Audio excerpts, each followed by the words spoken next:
hours. That's how long this game has to impress me enough to keep playing. Otherwise, it gets refunded through Steam's 2-hour refund policy. So let's see if it has what it takes to pass the test. This is the Steam Refund Review.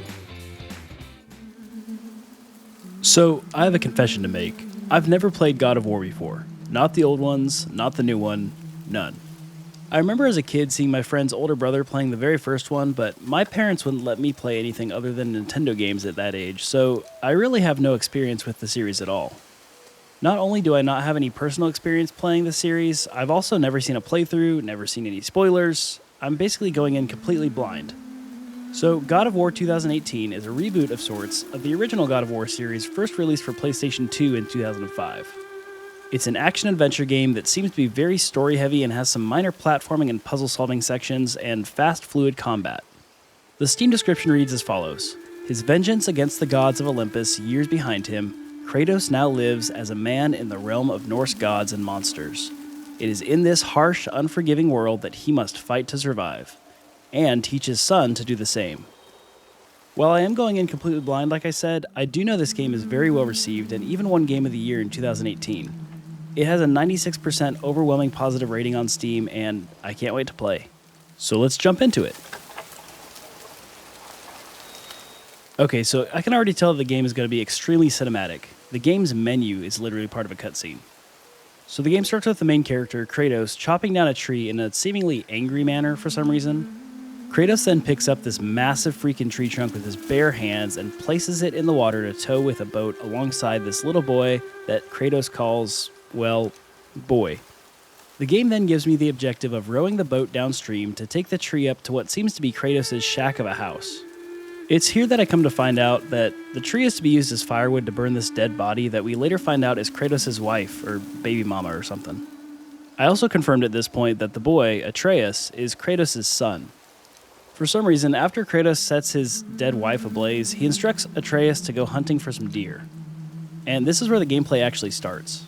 So since we're finally jumping into actually playing, let's talk about my initial impressions within the first few minutes of the game. Holy crap, this game looks freaking phenomenal. This video doesn't even really do it any justice, as some of the quality was probably lost during rendering, but trust my word when I say this game is breathtakingly gorgeous. The gameplay so far is very enjoyable. As far as these first impressions go, it seems to be basic hack and slash, third-person combat, but everything feels extremely smooth and well controlled.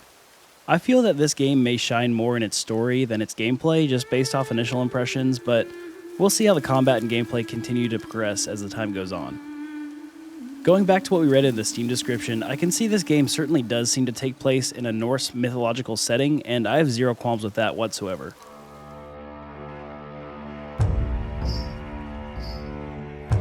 So after finding the aforementioned deer, Atreus learns the hard way that to survive in this world, sometimes you have to kill. Our heroes are then met by a troll who tries to take the kill for himself and are forced to fight it. It was this fight that really got me excited for the game, as I love big boss fights against huge monstrous creatures. I'm really hoping this game throws out more fights like that in the future if I continue to play.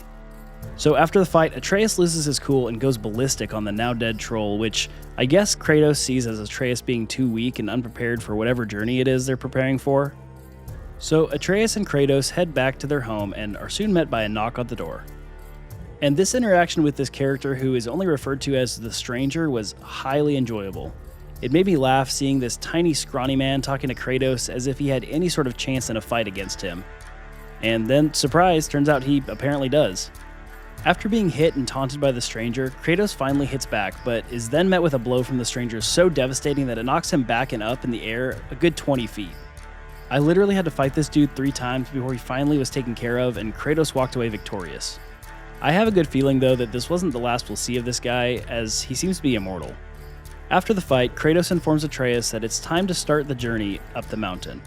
Whoever the Stranger was somehow convinced Kratos to change his mind about leaving for this journey.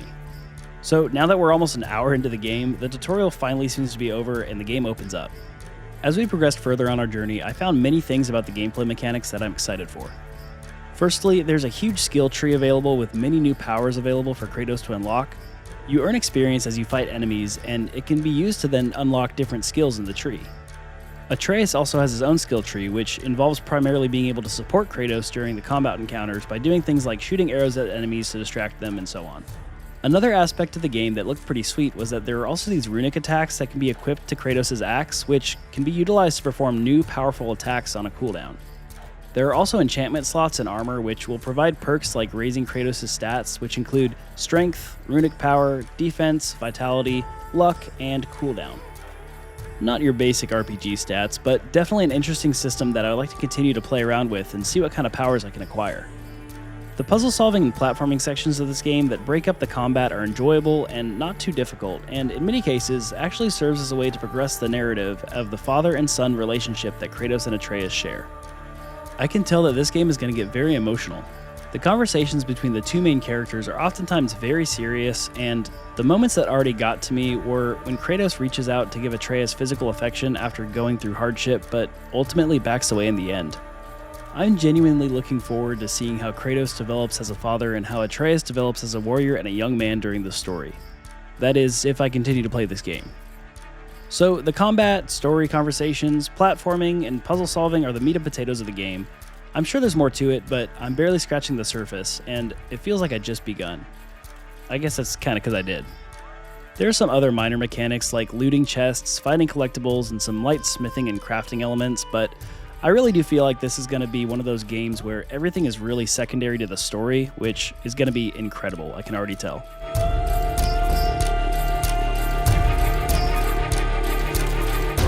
Look, I'm going to be honest. The 2 hours I spent playing this game rocked my world. I am beyond impressed, and I can already understand why this game won Game of the Year back in 2018. And it's incredible how it holds up now, even 7 years later. According to HowLongToBeat.com, this game only takes about 20 hours to beat and 50 hours to complete, making it relatively short compared to other AAA games, but the difference here is that I can tell that every single hour of playtime is going to be fantastic and handcrafted. To rate this game based on what I've experienced thus far, I would give it my very first 10 out of 10. I can already tell in just 2 hours that this game is a genuine masterpiece. I'm sure it's already blatantly obvious to y'all if you're still watching, but as a formality, let's rate this game on my replay it or refund it scale. Naturally, this is an extremely certain replay it. I will not be refunding this game, no way.